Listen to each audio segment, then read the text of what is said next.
welcome back to my channel. Today we have The Daughter of the Pirate King by Tricia Levenseller. This book was outstanding. I loved it. I'll get more into the review because I've read everything down. So this is a book about a girl who's sent on a mission to retrieve an ancient hidden map, the key to the legendary treasure trove. 17-year-old pirate Captain Alosa deliberately allows herself to be captured by her enemies, giving her the perfect opportunity to search their ship. More than a match from the ruthless pirate crew, Alosa has only one thing standing between her and the map: her captor, the expectedly clever and unfairly unattractive first mate Ridden. But not to worry, for Alosa has a few tricks up her sleeve, and no lone pirate can stop the daughter of the Pirate King. This was definitely interesting. When I read the first chapter, and she got herself caught, but she didn't have any feelings when her crew was getting pretty much like, she had 3 women on there who also like the one she trusts, but then the men that's on there, she didn't care if they got killed or not, so she was planning to get captured anyway. Hopefully no one got like saved, hoping they didn't get killed, her friends, like her, like those 3 girls. And she was like, everything's going to according to plan because she's a princess, so she wants to be finished. She's like, I want my clothes and I want them now. And obviously she had tricks up her sleeve, like with the key and some other bits. But I was quite intrigued. The little line says that there will be plenty of time for me to beat him soundly once I've gotten what I came for. So like I said, she's been sent on a mission to retrieve an ancient hidden map, the key to a legendary treasure trove. 17-year-old pirate Captain Alosa deliberately allows herself to be captured by an enemy, giving up the pleasure opportunity to search their ship. More than a match for a ruthless pirate crew, by the Pirate King crew. So this was literally like a 4 out of 5 for me, and I really enjoyed it. You may or may not have noticed that lately I've been on a little bit of a pirate bender. So what can I say? I actually got a thing for these like swashbucklers and stuff like that. So not only have I been intrigued by like magical fantasies, but pirates at the moment. I've been watching a lot of Pirates of the Caribbean. I don't know why, but it's just been intriguing. I'm not too sure why it's been there. It's just like, oh, pirates, go. It's been after that. So like I've been marathon the Pirates of the Caribbean movies. I was in the mood for another action pack, so one for soaked adventure. Daughter of the Pirate King definitely curbed that craving. What was a female Jack Sparrow and a fantasy dialogue. Like the Daughter of the Pirate King, I really liked it, and it doesn't exactly live up to its hype. It's true. Like, I know that it came out 2018, I think, something like that, and it was not much of it was like a hype then, but now people are like, it's over, it doesn't really need to watch it anymore. About it. What I took away from both the blurb and the cover, I thought it was in another pirate adventure full of sword fighting, shipwrecks, and ancient treasure. Even more sword fights and a whole ton of badassery. So don't get me wrong, it didn't really, like, the front of it was like, it didn't really intrigue me as much, but the blurb is the one that got me like, now I'm intrigued, what's going on. Normally I would go off by the books, like by the covers, you guys know that.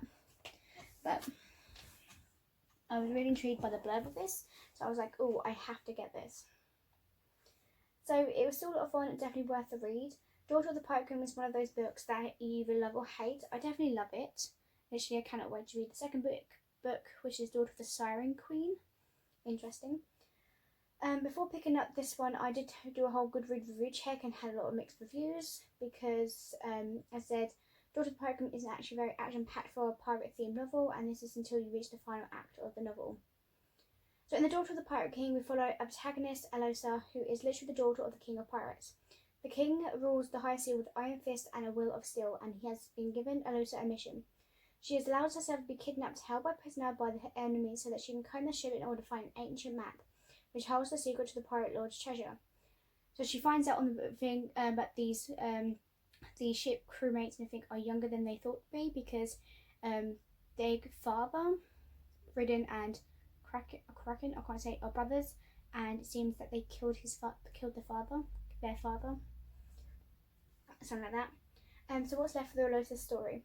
Basically, we're following Alosa, who is now prisoner of her own making, is in her escape aboard the Night Ferry as she searched for the legendary map, taught by the crew and basically sitting herself complaining to said map. Not exactly the swashbuckling adventure we signed up for, right? But we're wrong. Despite Alosa's situation, Daughter of the Pokemon is still a very enjoyable read, and the reason why we can sum up the just in one word: Ridden. Ridden is the Night Ferrier first mate, and he and Alosa practically get to know each other's nerve from the get-go. Definitely on the get-go. It was definitely intriguing to see what, like, she's got her fierce and bitchness to her, but he's got this thing where he is not going to stand down and like have his own like way of getting things from her, which was interesting. Be prepared for a whole lot of sexual tension, playful and downright flanty banter. Some seriously steamy scenes. Yep. It is Alosa's and Ridden's relationship that takes the helm of the kids' page's turn as they wade through their confused feelings. It was shipping them from their very first scene, and I promise you, you will too. Definitely ship them as soon as I start reading the first part. When they were going down the stairs, she tripped him. He was pulling her arm a lot. Blah blah. They're like taking turns of hurting each other almost. It's like some kind of game.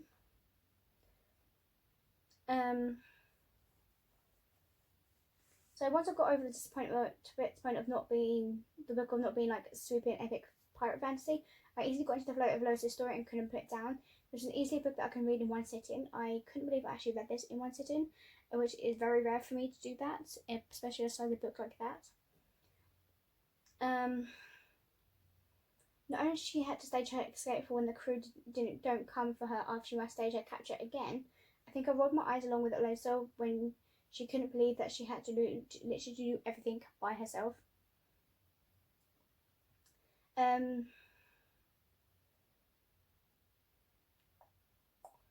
Though not being like a pirate adventure, we're still looking for. It was still a fun read. I did really enjoy Alosa's story, how she done her own things by herself. I'm going to say no way is Alosa going to let someone get away unscathed.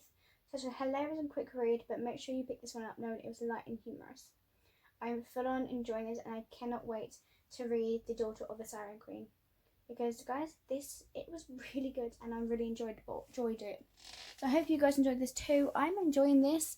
I know it's not much for me to be reading it this way, but it's only because you guys don't have to keep looking at me while I'm looking down at the phone, not actually eye to eye. So thank you guys for watching, and I'll see you guys next time. Bye.